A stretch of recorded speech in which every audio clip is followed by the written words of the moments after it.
What we want to talk about right now is the proper way, first of all, to hold the ball if you're a quarterback to make an effective throw. You can see here that our quarterback is going to start with his pinky here in the middle, and then he's going to grip the laces. But the top two fingers where he's going to make his release point is down towards the end of the ball. There's one major reason you don't want to grab the ball across the middle, because it's much bigger in the middle. If you have smaller hands, it's very hard to throw a football gripping it across the middle. Now, if you have really large hands, sometimes it's more comfortable to grip the football in the bigger part of the football. But most people will grip it towards the top. That way you can get a nice release and you can kind of squeeze the ball as it comes out. Now, the proper technique to throwing the ball. Once he has it back, first of all, you want to have good balance. We talked about being on your toes. The first thing is, as you make up your mind to come through, you want to, first of all, always step with the throw. You never want to throw on your back foot, and you never want to throw setting. You always want to step through the throw.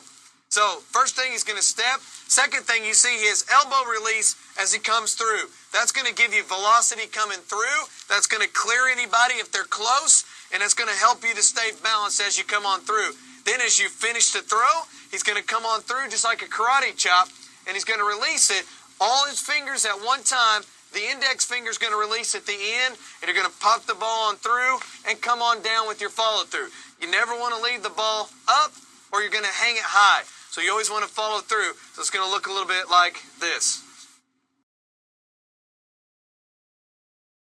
Good. And that's the proper mechanics to throwing the ball for a quarterback.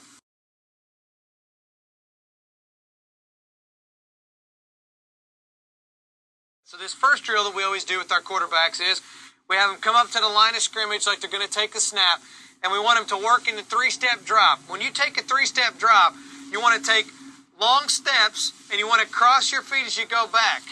You don't want to shuffle back. You want to cross your feet and take 3 steps, and you want to have good balance when you stop. You also always want to have the football up here ready to lock and load. You don't want to carry the football back here. Plus, if you ever get hit, sacked, it's harder to hold the ball down here than it is if you've got it up here tight and secure. So our quarterback here is going to show you what it looks like. Let me get on the other side here. And I'll say hut, and he's going to do a 3-step drop. Set. Hut. Good. You see he's holding the ball up top.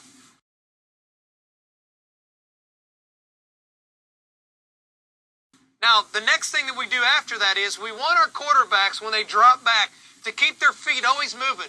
One thing you watch Peyton Manning, one of the best things that he does, his feet are always moving, and he stays on his toes until he lets the ball go.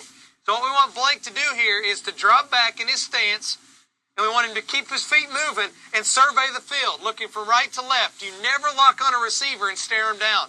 So this is just a little drill to keep their feet moving. Sack! What? He drops, keeping his feet moving, looking at the whole field. Good. So just a couple things you can do, very basic drills to start off a quarterback so that they have those good fundamental skills.